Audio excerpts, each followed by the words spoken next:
before, let's start. So thank you for joining me. My name's Lou Banks and I'm founder of Rising Vibe. I know some of you on here will know me and some of you won't. So I will do a very brief introduction to what Rising Vibe is all about before I get going, for those of you that don't know us so well. As part of the framing for this webinar for Forum Events, it's part of the copy and that introduced this webinar. We talked about kind of difficult times, challenging times, being a catalyst for new lessons, new habits and new behaviours. I've written it down here so I make sure I get it right. And actually what I'm going to talk to you about today, I don't think any of this stuff is particularly new. And I'm sure most of you will agree as I go through it. But I think what's been really interesting is that there have been some real life situational stuff that has reinforced a lot of issues and challenges that we have always faced. And then I've got a couple of, I think, really good metaphor examples of how the government and how we as the UK and actually the world have dealt with the COVID situation. And just to be really explicit, I'm not remotely political, so I'm not going to be criticising anyone or anything. I just think there have been some situations during this that are a great metaphor for what we don't always do in business, which I'm also going to talk about. So just a little bit of housekeeping. If you fancy it, please just get involved as I go through this. I'm always up for in the moment conversation. And I know we're not actually having a conversation, but if you've got a challenge, a question, you want to a little bit more clarity, you want to challenge something, please stick it in chat or Q&A, and I'm going to keep a note of it, keep an eye on it. Not a note of it, I won't keep a note of it, I'll just keep an eye on it because it will flash if anyone's got any comments to make. So please do that as we go through, because I think it is better than waiting to the end for any questions, because sometimes you then are not present with the rest of the presentation. So let me just tell you a little bit about Rising Vibe. For those of you that don't know, we are culture consultants, and nutshell, what we mean by that is we help our clients to define or refine their cultural principles, values, mission statement, charter.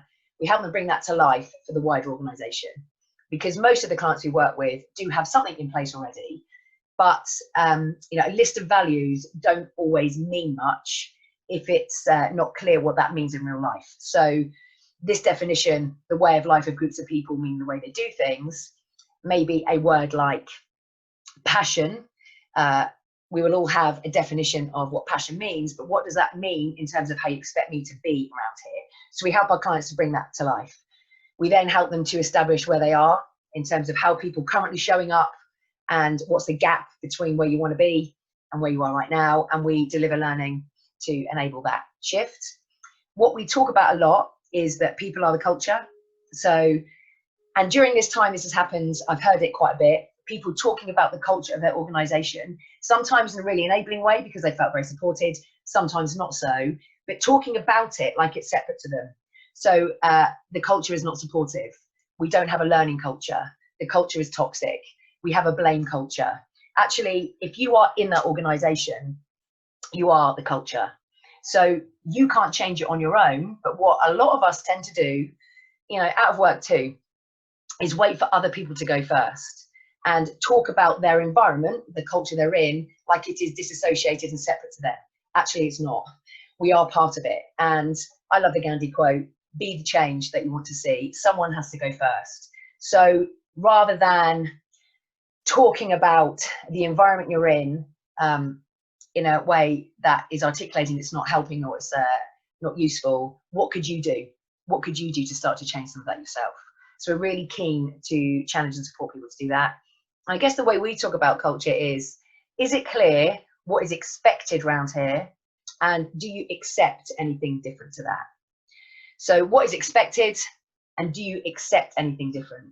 And in our experience, where most of this work is challenged, doesn't land, is not embedded, is when what is accepted is completely different to what is expected. And I use this example all the time. So if you listen to our webinars, sorry to bore you with the same one, but I like it. In my house, we all shout from a different room to everybody else and say, don't shout from a different room. I'm not going to answer you if you shout at me from another room, or stop shouting from another room. I'm not going to speak to you unless you come into this room. It just is utter nonsense. So I will say explicitly, make sure you come into the room to talk to me, yet I accept something completely different, which is why everybody shouts from a different room. And the same is true for something like feedback and having conversations around performance and impact, face-to-face, first-hand. We might say that that is explicitly what is expected around here, but if we accept something different, so someone comes to talk to me about someone else in the organization and I don't challenge them to go and have that conversation, I'm accepting something completely different. And that's where there is a huge gap. And a lot of investment in any change actually is lost in our experience, because even if we've got beautifully explicit expectations, people are often accepting something completely different. But ultimately, what we help our clients to do is to create an environment, a culture that feels safe, secure, where people feel able to come to work without the fear of any negative consequence. Not negative consequence on the back of not doing your job. Of course, if we don't do what's expected, if we don't deliver on expectations, then there has to be some kind of consequence. That's about holding to account. What we're talking about is the environment safe? Is the environment one where I feel like I can say, I don't understand, I don't get it, I'm confused, I need some help? That is the kind of environment where people thrive and high performance happens. One of our strap lines is use emotion to drive cultural change, and our sub-brand, Calling Out the Men, is all about providing emotional support for men in business, because that's not around. There is nothing out there just for the fellas. Lots of stuff out there for women, but not anything out there in business to support men. And the reason we use emotion in Rising Vibe and Calling Out the Men is because what we feel, how we feel about something, will drive whether or not we engage with it or we resist it. So if we don't feel good about a conversation we need to have, chances are we're going to avoid it. If we feel good about it, chances are we will have that conversation. If I don't feel good about my new line manager, then chances are I'm not going to be open to feedback or challenge or engaging with them or learning from them. If I feel good about them, then I'm going to be. So how we feel impacts resistance or engagement. And of course, that gets in the way or enables any change that you are trying to make, to embed. Our experience is impacted by how we feel. One day we could be feeling great and actually our experience feels wonderful. The next day we're not feeling quite so great. The situation we're in is not much different to the day before, but we experience it differently. How we feel impacts everything. We're hardwired for connection, and social pain is real. Those of you that know us know we talk a lot about social pain in the work we do. And we'll talk a little bit about that in a minute. And we all feel. We all feel. Some of us don't like to admit it. Some of us don't like to share it. Some of us have a lot of discomfort around that, which is absolutely fine and not unusual. Emotion and business, rarely in the same sentence, not the kind of emotions that we encourage people to share anyway, but we all feel. So this is a universal thing, which is why we are very overt about it.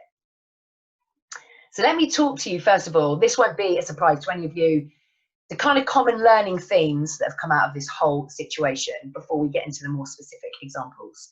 So there's a lot of perspective now about what's important. People talk about work-life balance. Some people's work-life balance has gone completely off because they're working from home and it feels relentless, and they don't switch off at all because they're working at the kitchen table. They are cooking in the kitchen. The kids are in the kitchen. So some people's work-life balance is completely shot to bits. Other people's work-life balance has really improved. So I've definitely been working longer hours, but I'm not traveling anywhere, which has been amazing. So even though I'm working longer hours, I actually don't feel any more tired. So there's something about work-life balance, which has always been talked about, by the way, that has just become into sharper focus one way or the other. Working from home, office, fixed costs. I would not want to be a commercial landlord right now. I think we're going to see a big change there. Our need for freedom and choice. Autonomy is one of the basic core needs that all of us have, which is about, feeling empowered, having a sense of choice, and being able to take actions that are of our own will. That is a basic, fundamental core need. But actually, it has really been highlighted how important this is to all of us during this time. I know when lockdown happened, I was completely on board with it. Of course we need to do this. We need to protect the NHS. We need to protect people that are not well. We need to protect everybody. We need to get rid of this thing. But I still felt very uncomfortable that this had kind of been enforced, that I couldn't go out and about as I wanted to. A need for connection, relatedness is another basic core psychological need. Our need to interact, our social connections are important. Most people recognize that, but I really think during this, people have really recognized it. You know, not being able to see people, not being able to see people that are maybe shielding. I've not been able to see my parents. And some people, by the way, have said to me, I was born for lockdown. I have loved not seeing people. However, when you dig a bit deeper, these people are just slightly more or very introverted, and they are actually in the space with the people that matter to them. They're just not having to be out there engaging with people they're not so keen to engage with. So the need for connection has been enhanced, has been realized more during this time. I'm sure everybody can connect to and relate to those. Very briefly, I'm going to talk about social pain, because this is one of the key parts of any culture, definitely in context of what we talk about rising vibe, but none of us can deny this, that we are hardwired for connection. We need to connect. We need to be part of a tribe. A sense of belonging is fundamental for all of us. Social pain is when we experience any kind of disconnection from another person or a tribe, a group of people. You know, loss, rejection, exclusion, isolation. People have been self-isolating. We have to social distance. There has been a big rise in our experience of people feeling like they're now lacking influence because they're not in the office or with people, people not feeling valued because people aren't checking in with them in the way they'd like. All of this stuff, fear of judgment, conflicting with somebody else, not feeling heard, are all social pain. And social pain and physical pain activate the exact same brain circuitry. So the anterior cingulate will light up when we experience any of this stuff, and it lights up when we're in physical pain. So it is a real thing. You know, we talk about this all the time in the work that we do, mainly when we are working with skeptics, I guess, and the people who say emotion has no place around here. You're not getting on with somebody, you just need to get on with it. You're being paid to do a job. This highlights that, yes, of course, we do need to work through how we manage relationship breakdowns and relationship challenges in life, you know, not just at work. Of course we do. But the evidence that this really does hurt us and really does impact, you know, not only how we feel in terms of emotionally, but it impacts us in terms of our health as well. We are constantly evaluating social threat. So that means that we experience social pain. The anterior cingulate will light up even when it's not happening in reality. So I might be thinking about a conversation I need to have, and I'm worried about having that conversation because it's about performance, or I'm delivering a message that I think might not be received so well. And before I've even stepped into that conversation, I will be worried about being misunderstood. I will be worried about disconnecting even further. I'll be worried about making it worse, potentially being rejected, being excluded, not being heard. I will be anticipating this before I even have the conversation. So I'm experiencing social pain before it even happens. So we are always under some kind of social pain emotion, but by being aware of it can help. The bad news is that when we are experiencing social pain, cortisol is released. So that means we can feel more anxious, we can be really exhausted, it prevents us healing. So this is really serious stuff. And the reason we talk about it a lot is to challenge the need for an environment that is safe, where people feel able to connect and be themselves. We can only truly connect when we're being real. So this is a big thing. And some of you would have seen these stats. This is how social pain impacts business. And these are stats pre-COVID. These stats were there from the last year, even before COVID was a thing. Absenteeism is impacted by it. Presenteeism, leavism. If you look at any of the reasons why these are in place, it's because people aren't feeling good, either not feeling safe, feeling disconnected, low morale. Comes up time and time again. Exit interview data and work-related stress research will cite social pain all the time, and 59% of us experience work-related stress.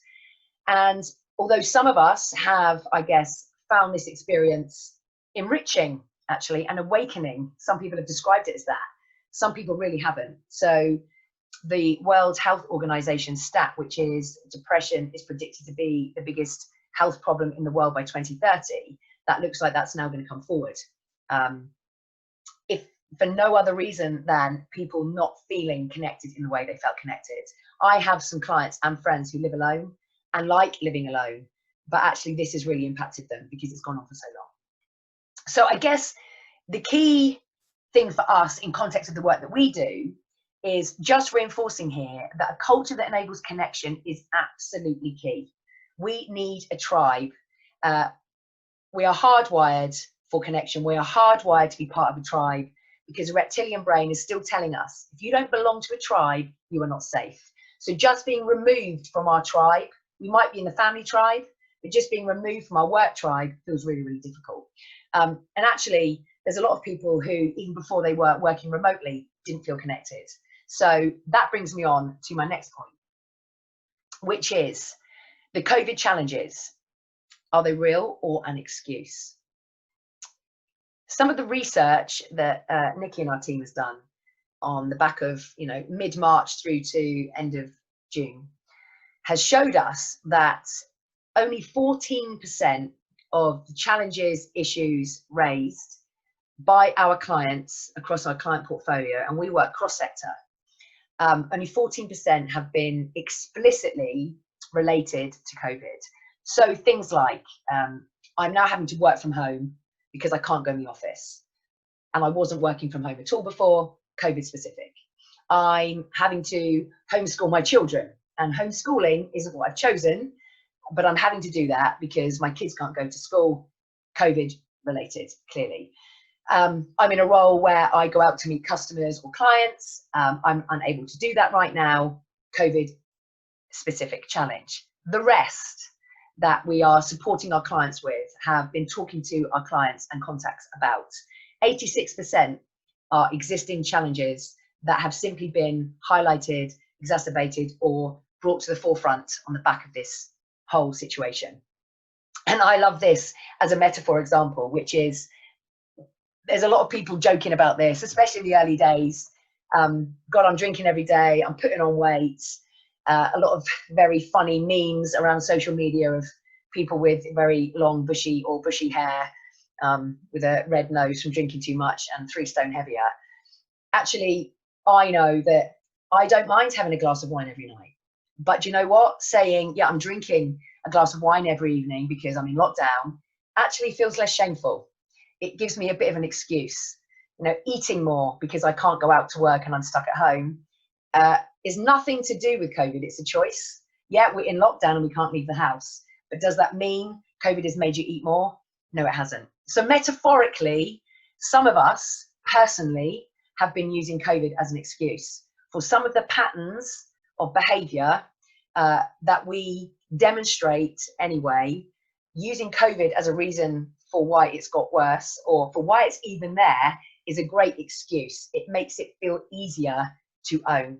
And one very real business example for me is that I started to build the business last September, moving to a different, much bigger employment model in the business. And the model, the beginning of the year, was a challenge in terms of fixed costs versus the roles people were in, the hours they were working, the development needs.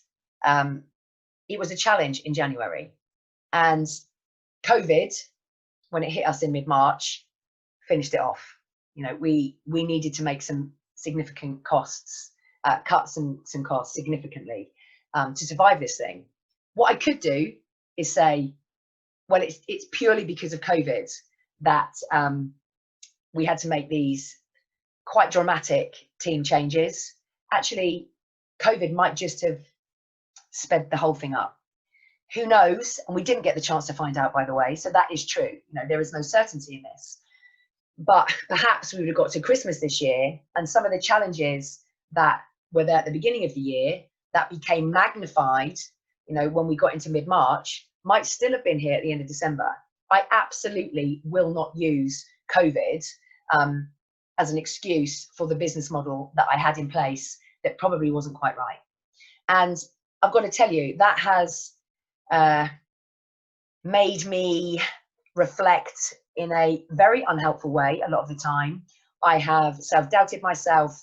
I have felt a lot of shame, a lot of guilt, a lot of, in hindsight, what if, did I, should I, did I move too fast, I'm resolved around a lot of that now.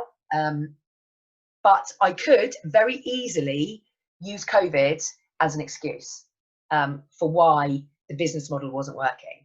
COVID has nothing to do with the business model. And there's a lot of organizations out there who have been in my situation. There are a lot of organizations out there who are using COVID as a reason to make changes they were already wanting to make, but using COVID, blaming COVID for that. And all of us would have seen a lot of that in the news. But unless we really own the issue without blame or excuses, we are never going to resolve it. These are the common challenges that have come up that would sit within that 86%. And if you look on our website and under the problems we solve, which we've had, on our website, and we have been supporting our clients to solve these cultural challenges way before COVID even hit, this stuff fits into it. So, how do we communicate, collaborate effectively, and motivate the team? How do you manage performance, activity, and progress? The remotely has been added on to the end of that. But there are some people I'm working with who actually, I know for sure, struggle to manage performance and activity and progress when they were in the office. It's nothing to do with being remote. Remote might have made it more challenging for some, but the issue was there already. Performance management and feedback conversations, exactly the same thing. Disconnected teams, low trust and silos. Actually, I know for sure that before COVID hit, the team that we were in, despite the business model being a challenge, we were very connected. We would speak every Monday lunchtime without fail. We worked remotely all the time, but we had a very connected team with trust and no silos. The situation, absolutely disconnected. Some of us, psychological safety was challenged. It's been a really tough time. My point is, just because you move to a remote situation, that doesn't mean that people naturally become disconnected. If the trust is not quite there, if people were already working in silos, if there was some disconnection already, working from home and COVID may have made it worse, but it didn't cause a problem. Not feeling heard, involved, or able to influence comes up all the time. Again, might be magnified by working from home and not being in the office and being able to walk up to someone's desk, but actually can pick up the phone. Again, this was there way before. People feeling burnt out, overworked, lacking resilience. We hear it all the time. There's not enough resilience in this business. Actually, what we talk about is most organizations who are talking about low resilience are in a state of endurance, which is never any space to slow down and regroup, to kind of switch off the thinking. That has been knocking around for years. There will be some people, as I've discussed earlier, feeling more burnt out and overworked because they're not switching off when they're working from home. However, this stuff has been coming up for a very long time. I actually hit burnout in 2012. There was no pandemic knocking around then. That was just my very unhelpful pattern. And resistance to change. We are hardwired to avoid change. We are hardwired to see change as a threat. Now, the whole COVID situation has enforced a lot of change. So a lot of people have reacted very strongly to this because it's been so extreme. But actually, we all, at some level, will resist change. This is nothing to do with COVID. It was there already. So I guess the learning point from this, and again, it's not new, but it has really reinforced it, that unless we truly own the issue, truly own the problem, without blaming anyone else, without blaming an external situation in the outer world, whether it be COVID or the economy or, and there'll be some situations, by the way, there are some sectors that absolutely have not been able to trade, right? That is completely COVID related. We know that. I'm not talking about that kind of stuff. I'm talking about the stuff on the list I've just shown you. Unless we own it, we're not going to be able to learn and grow. Excuses and blame mean we hide mistakes, we avoid, we deny, which means we can't learn or improve. And it can be a very vulnerable space to step into. I am not comfortable, I'll do it just because it's what I try and practice. I'm not comfortable talking about the fact that the business model I had in place was probably too ambitious too soon, because that's impacted people's lives. Clearly, I didn't realize it would end up like it ended up with the COVID, but it might have ended up like that anyway. And I feel extremely responsible for that. And it's not comfortable. What I could do is blame it all on COVID. Would I learn anything about running a business? Would I learn anything more as a leader? No, I wouldn't. So we can only progress if we acknowledge where we are and identify a starting point. I love this quote, which is about kids. And I think kids are a great metaphor for the business world a lot of the time, actually. If children feel safe, they can take risks, ask questions, make mistakes, learn to trust, share their feelings and grow. Why just children? If we can enable an environment where this is real for adults, for people in business, it doesn't matter how senior you are, how old you are, what your experience is, we all want to feel safe. If we don't feel that way, then actually people will continue to make excuses and blame.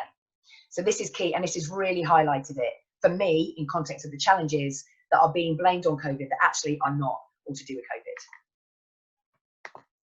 Oh, hang on. I always do this at one point. Like, why is this not working? I could blame technology, but it's clearly my lack of. Right, why is that not working? Here we go. Ah, okay. My next one. Nature attains perfection, but man never does. Now, I am not someone actually who is a perfectionist. I don't think, anyway. Not obviously. There are certain areas that I am a bit anal about, but generally speaking, 80-20 will do me. But there are a lot of people out there where perfection is the thing. Perfection is really important to them. And actually, what we know to be true is perfectionists will seek out imperfection. What I have loved about this, and I think what we can learn from this if we choose to, is that excellence does not require perfection. So much stuff has meant things are not perfect, yet we've still functioned, businesses have still performed, results have still been achieved by many. So when it comes to technology, you know, the whole dropping in and out of connectivity, you know, people not knowing how to turn themselves off of mute or onto mute, having to learn new ways of doing things. We work remotely anyway because we work globally. However, I've had to learn a lot of stuff that was not comfortable for me. The discomfort of actually being on a Zoom call for a lot of people is huge. You know, I say to everyone, cameras on. So many people have been so uncomfortable with that. And building relationships online, you know, I've met a lot of new delegates and clients online. It does feel different. It takes, I guess, a slightly different skill set, and people have still managed it because they've had to. We talk about humanized leadership, the home environment, people in their civvies, you know, dogs, cats walking across the screen, dogs barking, teenagers playing grime really loudly right next to your window when you're running a webinar, one of my situations, children running in and out. Everyone's masks have had to come off. I'm not talking about, you know, the masks to protect us. I'm talking about the masks that a lot of us wear in business, which is, I've got it all together. You know, I'm going to epitomize perfection and professionalism. Actually, we still get stuff done, even when it's not perfect. So I think that is extremely important for us to remember and reflect on, especially the perfectionists out there. It might not feel that comfortable, but actually stuff has still happened, results have still been achieved. Working from home. We must trust and believe in people or life becomes impossible. I have a few clients, and if they listen to this, they will know who they are, who are very, very focused, and I guess quite rigid sometimes about working 9 to 5, about not leaving early, flexible working is not on the radar, all of that kind of stuff. You know, working from home, can't trust people to get on and do the job. I don't agree with flexible working. You need to come into the office. Of course, we've all had to work from home, unless you're a key worker, and some people have still had to go into their place of work. But a huge number of us are now working from home. Some of us never worked from home before. Some of us afraid of working from home. Some of us really glad of the opportunity.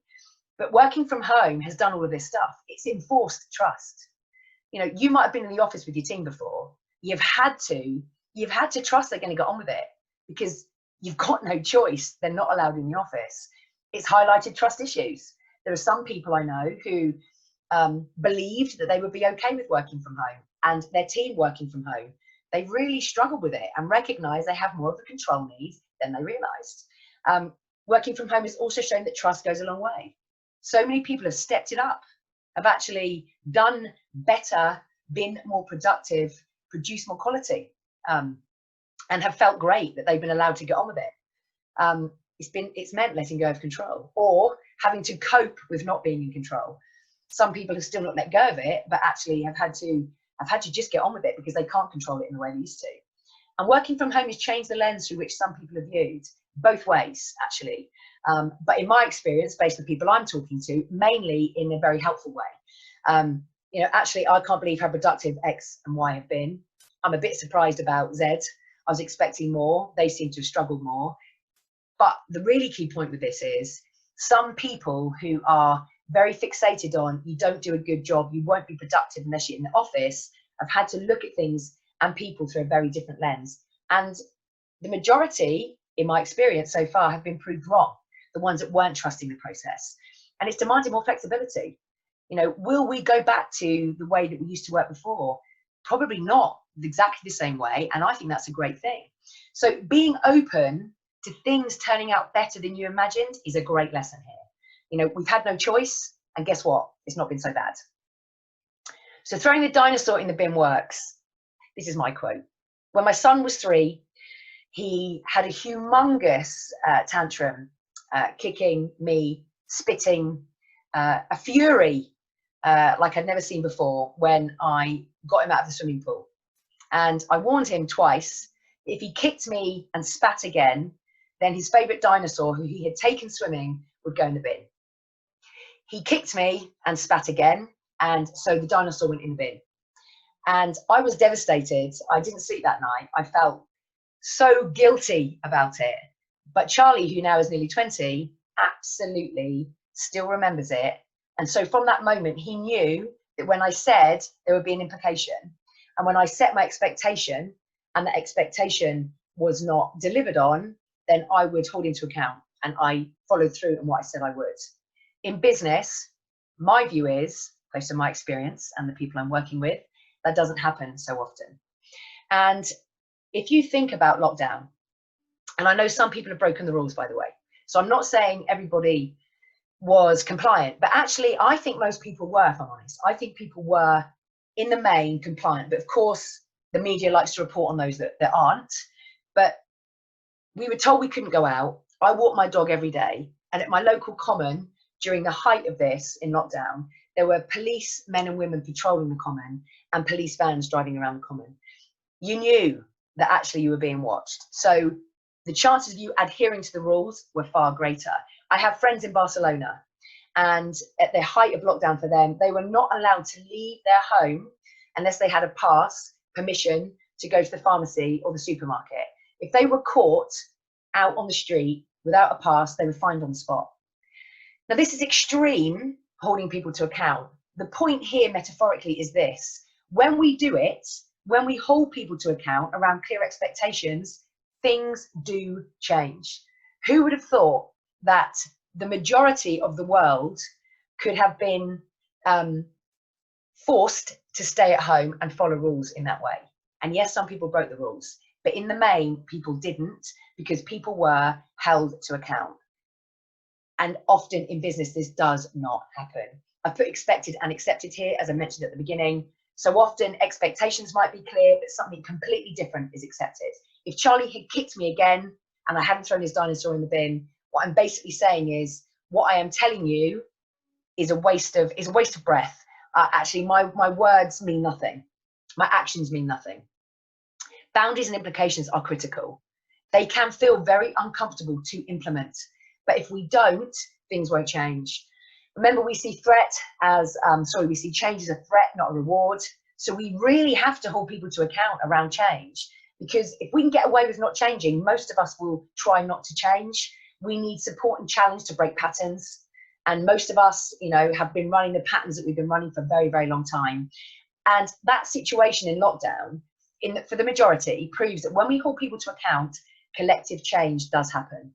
So this Bob Proctor quote that I use a lot, accountability is the glue that ties commitment to the result. I think that whole situation absolutely proved that point. We can learn from that.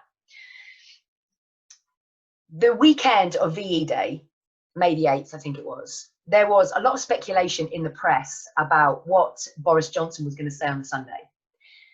Most of the papers, most of the press reported, especially the newspapers, reported that lockdown would be over, that we would be free again. And then Boris on the Sunday went from a very explicit stay at home, that is clear, simple, makes sense, to stay alert. And again, I'm not criticising, I would not want to be Prime Minister, full stop, especially not at this time. But we went from a very clear message of stay at home to a very implicit, artfully vague stay alert. And that, by the way, gave a lot of people excuses to break the rules. Well, it wasn't clear. I don't really know what it means. And because of the mixed messaging as well on the Thursday before the VE Day, and of course, VE Day, especially, and I saw a lot in my area, people having street parties. And of course, what we also know is when people have a drink, social distancing kind of stops really being on the radar. So actually, the mixed messaging from the press saying we're free just before VE, bank holiday weekend, and the weather was great. Then Boris Johnson going from stay at home to stay alert. There was no real clarity around, you know, if you can go to your place of work, go. There were no, you can do this, you can't do that. There was nothing that was explicitly do, don't. It wasn't simple. It was a bit mixed messaging. It was very mixed messaging, actually. And one of our contacts works in the arts, theatre, chief exec of a theatre. And I don't know if you remember this, you would, I guess, if you are into the arts, that when he talked about what was coming up in the next few months and talked about hospitality being kind of reopened, there was a picture of a theatre ticket next to it. And that threw people in the arts into a bit of confusion. Well, there's a theatre ticket, but we're not hospitality. So there are so many examples in that situation of mixed messaging, artfully vague messages, and not keeping it simple. The delete, distort, and generalization I've put here are always in play. We will see what we want to see. We will hear what we want to hear, sometimes consciously and sometimes unconsciously. So if we believe something to be true, if we believe in that the issue around COVID wasn't as big as everyone was making it out to be, then we will absolutely take the press saying lockdown is over, the VE Day street parties, and the stay alert as a reason to just get out there and get back to normal. We will see and hear what we want to see and hear, which is why explicit clarity is absolutely critical. No one can then say, well, I didn't know, I thought I was staying alert. Stay at home and stay at home, it's really clear. But being artfully vague and implicit is more common. One of the reasons why it's more common is because a lot of us are very uncomfortable being explicit. It feels too direct. And often we think we've been explicit, but how the message is received might be completely different to what we meant. Mixed messaging and misalignment drives confusion and conflict. We see that in business all the time. Delete, distort, and generalization are always in play. We're up against that anyway. So if we're then artfully vague, we're not helping ourselves. We can be explicit even when we don't know. So what the chief exec of the theatre did was go back to his team and immediately say, this is confusing, but I'm going to be very explicit and tell you that nothing has changed right now based on the communication I last gave you. So even though he didn't have a clue what was going on, you know, government perspective, the arts generally, he was still explicit with his own team about his own guidelines. So we can still do that. And keeping it simple is powerful. People will look for any excuse to not understand a message so they can blame the fact they didn't know. So we need to keep it simple. Clarity and simplicity are the antidotes to complexity and uncertainty. Again, this is not new, but completely reinforced by that situation, by that example. So this is an attention density approach that we use at Rising Vibe, which is exposure. Expose me to new ways of thinking, expose me to new data, new information, new technology, something new. Then repeat it, not necessarily in exactly the same way, but repeat this and then help me to apply it. Repeat, apply, repeat, apply. If I do the exposure plus repetition plus application, then this will result in transformational change. All the work we do is, you know, over a period of time, a variety of interventions at different points. This is why coaching is very powerful, right? When people are on a coaching program, they are revisiting the conversation on a regular basis and being held to account by their coach. You said you do this, you didn't, what happens? Now, my view is, I am surprised at how quickly we are where we are. I was not expecting to be where we are now in terms of pubs opening and things like that until September. That doesn't mean I'm right, but I wasn't expecting that. People have said to me, and a couple of the clients who were really anti-working from home and flexible working have said to me, I am absolutely, one of them said to me, I hope you're sitting down, Lou, because I'm going to be working from home 2 days a week on the back of this. Now, he really meant it when he said it. I wonder if he has been practicing working from home long enough, repeat, apply, to really make that change long term. And this is my concern, I guess, in this whole situation. So many people have said, I've had so much learning. I've got a very different perspective. Have we really been in this place for quite long enough for it to stick? Because for something to change, we have to stick at it. And in organizations, you know, metaphor example in terms of, you know, lockdown easing and, you know, guidelines changing, in organizations, we will usually implement something. And it doesn't really change anything, so we implement something new. We don't stick at things for long enough. You know, it is exactly the right thing to do to change something that you've implemented and bring something new in if it's not right for the business, if it's just not working. But because it's not happened quickly enough, implement something new. That doesn't work quickly enough, implement something new. That is so common. We have to keep showing up with the same thing for change to happen, and show up with the same thing on its own. Don't try and implement too much too soon. It's confusing and it won't stick. Nothing changes overnight. If we stop too soon, we're more likely to go back to where we were. And also, this is really important. And I have really noticed actually in the last 6 months that I don't believe we do this enough. We do not really focus in on the problem that we're trying to be solved. That's very good English. We don't focus in on the problem we are trying to solving. That's not very good English either, is it? We do not focus on the problem that we're trying to solve enough. The only reason we will change or engage, learn something new, is if we believe there is a problem that we need to solve that is impacting us. So all of the people that were, I guess, breaking the rules, being non-compliant during lockdown, probably didn't see the virus as a problem for them, probably didn't have any fear around it, didn't have anyone close to them who might have been at risk from catching the virus. Maybe they were not working anyway. Maybe nothing really changed for them. They weren't afraid of the virus. So actually, I don't see this as a problem. I'm going to carry on as I always have. Metaphorically, that happens in business. If we don't help people connect to a problem that needs to be solved, and unless it is, it will impact them, it is less likely they will engage. We also need an outcome that we desire. If the problem that needs to be solved is not great enough, then there needs to be an outcome that's very desirable to me. You know, with him, what's in it for me? If there doesn't seem to be anything in it for me, or there's not a problem that I'm experiencing that I know will benefit me if it's solved, I'm not going to change, I'm not going to engage. So all of this is so important, and we see this regularly not happening in business. We also need to be supported and held to account. Support and challenge in equal measure will really support the attention density theory. We can absolutely change neural pathways. The way that we think will impact the way that we behave. We look at behavior change programs, 2-day workshop, we expect things to change overnight. It doesn't, it will not happen. The only way we can change behavior long term is by changing the way people are thinking about that thing, thinking about that behavior. The only way we can change neural pathways is if we focus hard enough, often enough, and long enough. Attention density. So it will be interesting to see if this is going to have any impact globally. You know, have we gone back to normal too soon? We will find out, I'm sure. But just think about how this shows up in business.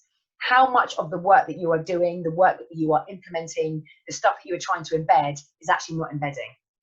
Chat here. In an organization that replaces its management every few years, how do we stick with the change? Well, I guess for me, John, that's a great question. True attention density is not just at one level.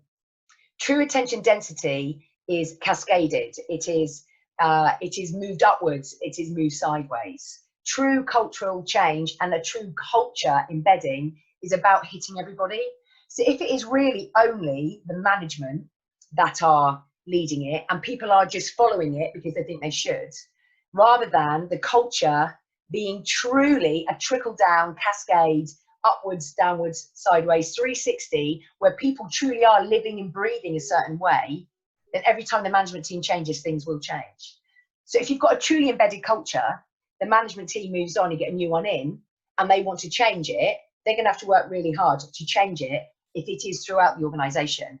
And the situation you're talking about usually indicates that the culture is the culture because it's being only led that way, and the wider organization is not truly engaged in it, but are doing it because they have to, are doing it because there'll be an implication if they don't, not because they're particularly engaged in it.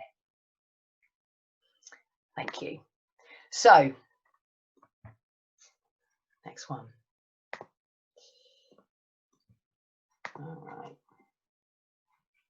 So in summary, this is, I guess, from a Rising Vibe perspective, this is a fantastic culture. We would have said this before COVID, but what COVID has done has, in a variety of ways, forced us to see things differently because we've had no choice but to go along with this different way. We've been forced into changing some stuff. It's reinforced some stuff by exacerbating the problems that were already there.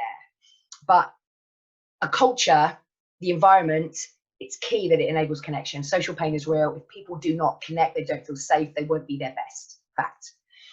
We have to enable an environment, create a culture that means we all own our contribution without excuses, that we feel safe enough to be open and honest about what's really going on without blaming to avoid.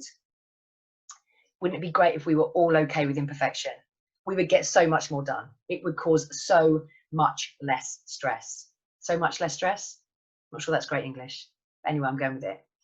Having trust and belief in other people is so important. People feel it. People will feel the lack of trust if you are being micromanaged, and that is not good for anyone's productivity. Holding to account around boundaries and expectations, so important. You know, I've just banged on about that a lot, but you know, this is huge, really huge. Nothing changes unless we do that. Nothing will change. And if you think about the amount of investment in this kind of stuff, it's huge, and nothing happens on the back of it. Being explicit, aligned messaging, and simplicity. You know, for me, actually, this is the most important thing. Be explicit about what you expect from people.